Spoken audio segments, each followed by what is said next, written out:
শোনেন, আপনাদের একটা মশলা শুনিয়ে দিই।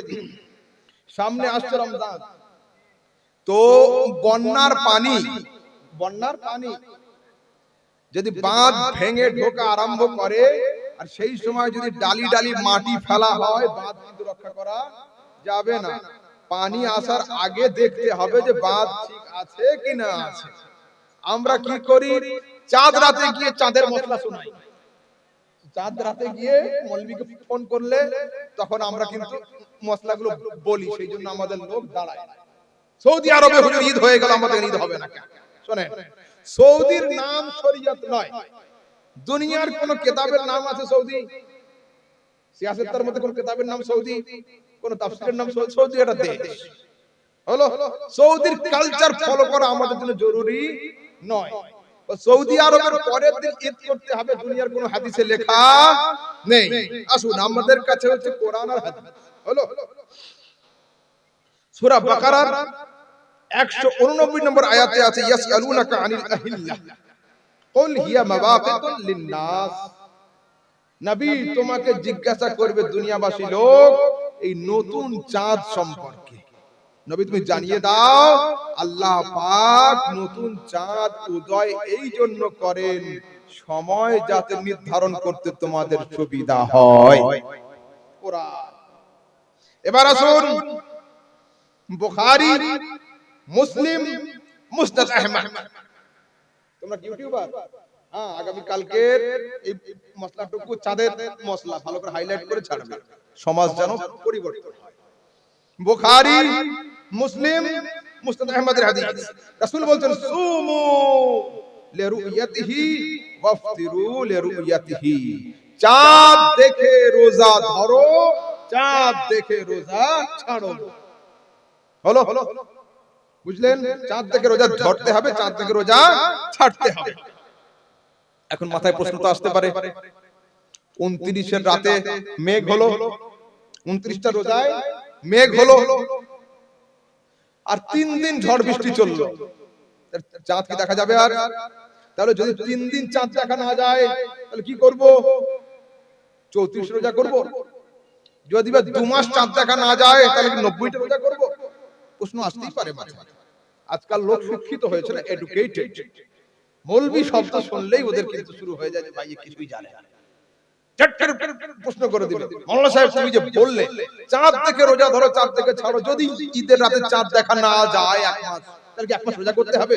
আরে ভাই একটু থামো না, উত্তরটা কমপ্লিট হতে দাও। রাসূলকে সাহাবীরা জিজ্ঞাসা করতে, হুজুর যদি আকাশ মেঘাচ্ছন্ন থাকে কি করব?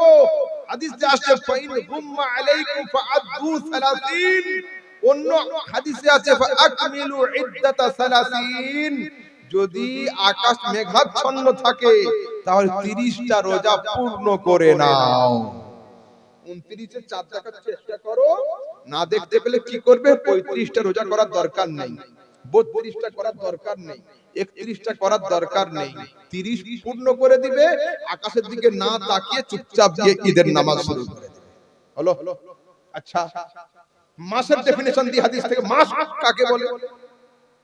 বাংলা ইংরেজি মাস কখনো 28এও হয়, কখনো ঠেলে গিয়ে কত 31ও হয়, তাই না? বাংলা মাস 28ও হয়, 31ও হয়। রাসূল শেখাচ্ছেন আশ-শাহরু হাকাযা, আশ-শাহরু হাকাযা, আশ-শাহরু হাকাযা। মাস ইহাকে বলে, মাস ইহাকে বলে, মাস ইহাকে বলে। কত হলো? 30 হলো। ফের রাসূল বলছেন আশ-শাহরু হাকাযা, আশ-শাহরু হাকাযা, আশ-শাহরু হাকাযা। কত হলো? 29। একটা হাত এমনি করে নিয়েছে। হাদিসে আছে, রাসূল বলতেন, শোনো, আরবি মাস 28ও হতে জানে না, 31ও হতে জানে না। সেহেতু যেখানে ইসলাম থাকে ওখানে ফিতনা থাকে না, যেখানে ফিতনা থাকে ওখানে ইসলাম থাকে না। 29 এ চাঁদ দেখার চেষ্টা করবে, চাঁদ না দেখতে পেলে 30টা রোজা পূর্ণ করে চুপচাপ ঈদের মাঠে চলে। ক্লিয়ার মশলা? সৌদি করলো কি না করলো, ঈদ হলো কি না হলো, এটার নাম শরীয়ত নয়। যদি সৌদিতে যা থাকবে তাই করতে হবে, তো কাবা ঘরের ইমাম হাতে তাস নিয়ে গিয়ে সৌদির তাস ঘর উদ্বোধন করেছিল। এখন যদি আমার কোন মুরিদ ডাকে যে হুজুর আমি তো আপনার হাতে বায়াত হয়েছিলাম 1 বছর আগে, তো আসুন একটা মদের দোকান করেছি প্লিজ হুজুর, আমি গিয়ে কি প্রথমবারে বিয়ারের বোতলটা খুলে শুরু করব নাকি? মুরিদের খাতা থেকে যদি আমি ওকে বাদ না দিতে পারি আমি পীর হতে পারবো না। কেন? মুরিদ মদের দোকান করবে আর পীর সাহেবের দোকানে যাবে, তাহলে আমি পীর হব না। তো সৌদির যে লোকটা লক্ষ লক্ষ লোকের নামাজ পড়ালো, ওর নাম হলো মাওলানা কালবানি। হ্যাঁ, গুগলে সার্চ করে নিবা, ফটোটা লাগিয়ে দিবা ওখানে, কাল যেন ওয়াহাবিরা প্রশ্ন না করে যে তোমাদের আহমদ রাজা কি কি বলছে না। ওর নাম হলো কালবানি। এই কালবানি আরবের নামাজ পড়াতো, লক্ষ লক্ষ লোকের ইমাম ছিল। এখন হাফ প্যান্ট পরে সরাসরি সিনেমা জগতেও এসেছে, আর তাস ঘরে গিয়ে তাস হাতে নিয়ে উদ্বোধনও করেছে। সেজন্য সৌদি আমাদের দলিল নয়। আমরা মালের ব্র্যান্ড দেখি না, কোয়ালিটি দেখি। ভালো হলে নিয়ে নি, ব্র্যান্ড যেখানকার হোক। সেই জন্যই তো আরবের ব্র্যান্ড আবু জেহেলকে ঠকরে উড়িয়ে দিই, আর পারস্যের বেলাল আরবের নয়, আরবওয়ালা মুস্তাফার সঙ্গে সম্পর্ক রাখার কারণে মাথার তাজ বানিয়ে রেখে দিই। আমরা মালের ব্র্যান্ড নয়, কোয়ালিটি দেখি। জান্নাত যাওয়ার জন্য মদিনাতে বাড়ি হওয়া শর্ত নয়, মক্কাতে বাড়ি হওয়া শর্ত নয়। জান্নাত যাওয়ার জন্য মক্কি মাদানী মুস্তাফার সঙ্গে সুসম্পর্ক জরুরি। হলো? তাহলে আর রেডিওর খবর, মোবাইলের খবর, এগুলোর মাধ্যমে সাক্ষী হবে না। ঠিক আছে? যখন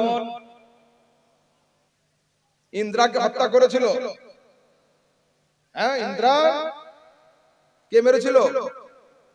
কে? হ্যাঁ, নাথুরাম গোডসে। হ্যালো? তো এটা তো কোনো সাধারণ নিউজ ছিল না। সেই সময় স্বয়ং ভারতের বড় বড় চ্যানেল থেকে বড় বড় ক্যাবিনেট মন্ত্রীরা নিউজের চ্যানেলে দাঁড়িয়ে এই সংবাদ দিয়েছিল যে ইন্দ্রাকে হত্যা করা হয়েছে। কোর্টে যখন মামলা হলো, সাক্ষীর জন্য লোককে কোর্টে আসতে হয়েছিল না টেলিভিশনের ফুটেজটা দেখিয়ে দেওয়া হয়েছিল জজকে? আসতে হয়েছিল। যদি হযরতের কালকের হাজরি হয় আর কোর্টের উকিল সাহেব বলে যে স্যার আমাদের হুজুরের আজকে এসআইআর আছে, আসতে পারবে না, ভিডিও কল করে দিচ্ছি, আপনি দেখে নেন, সাক্ষী দিয়ে দিবেন। জজ সাহেব মেনে নেবে? না না না না, তুমি আজকে আসতে আপনার নেক্সট ডেতে এসো, কিন্তু কোর্টের কাঠগড়ায় না দাঁড়িয়ে তোমার সাক্ষী কবুল হবে না। ইসলামের কাঠগড়াকে তোমরা এত হালকা করে দিলে। ফোনের খবর, আর সৌদিতে গিয়েছে ছাগল চড়াতে, চাচা ভাই ফোন করছে, আরে আমরা ঈদের নামাজ পড়ে নিলাম, তোদের মৌলবীরা কি জানে, পড়ে নে। আর ইয়ে সকালে এসে গোতাচ্ছে, হবে সাহেব নামাজ পড়াতে, নামাজ পড়াতে, নামাজ পড়াতে। ঈদ কাকে বলে সেটাই জানে না, নামাজ পড়াতে, নামাজ পড়াতে জিদ করছে। খবরদার নয়, এর নাম দ্বীন নয়। আল আশবাহ ওয়ান নাযায়ের, হিদায়াহ, ফাতহুল কাদির, ফতওয়ায়ে কাজী খান, এই সমস্ত নির্ভরযোগ্য কিতাবে আছে। কি আছে? আল খাত্তু ইয়াশবাহুল খাত্তা। যদি সিগনেচার সাক্ষী ঘরের মধ্যে থেকে একা একা সিগনেচার করে আনে, কাগজ দিয়ে দেয়, ও সাক্ষী কবুল হবে না। যে সাক্ষী দিবে আপনার সামনে এসে সাক্ষীর কাগজে সই করতে হবে, আপনাদের চোখে দেখতে হবে। কেন? সইয়ের নকল হয়। আন-নাগমাতু তাশবাহুন নাগমা, আওয়াজের নকল হয়। সেজন্য আড়ালে দাঁড়িয়ে দাঁড়িয়ে যদি কেউ টুং টুং টুং করে আহমদ রাজা সামদাইন আওয়াজে বলে দেয়, ওটা নিয়ে ফিতনা করলে হবে না। সেই জন্য আলহামদুলিল্লাহ এই চাঁদ রাতের সময়ে বেরেলির পীরকে একবার ফোন করেছিলাম, বেরেলিতে আমাদের পীর সাহেবকে, যে হুজুর क्या करें आइंदा कल का मसला बताइए। तो আমাকে কি বলেছিলেন উনি, যে हमारे बरेली में अगर ईद हो जाती है तो ये आपके बंगाल के लिए दलील नहीं बनेगी। দেখছেন, এরাই হলো আসল পীর। যে পীর নামাজ পড়বে, মুরিদ নামাজ পড়বে না, এর নাম হলো শরীয়ত। কি বলছেন? যে আমাদের এখানে চাঁদ হয়েছে, আমরা কাল ঈদ পড়ব, তোমাদের জন্য চলবে না। তোমাদের ওখানে যখন চাঁদ হবে তখন নামাজ পড়বে, আর নয়তো শরীয়ত সম্মত সাক্ষী নিয়ে ঈদের নামাজ। এটাই হলো শরীয়ত। যেন চাঁদের মসলাতে খবরদার ঝামেলা করবেন না। হলো ক্লিয়ার? চলো।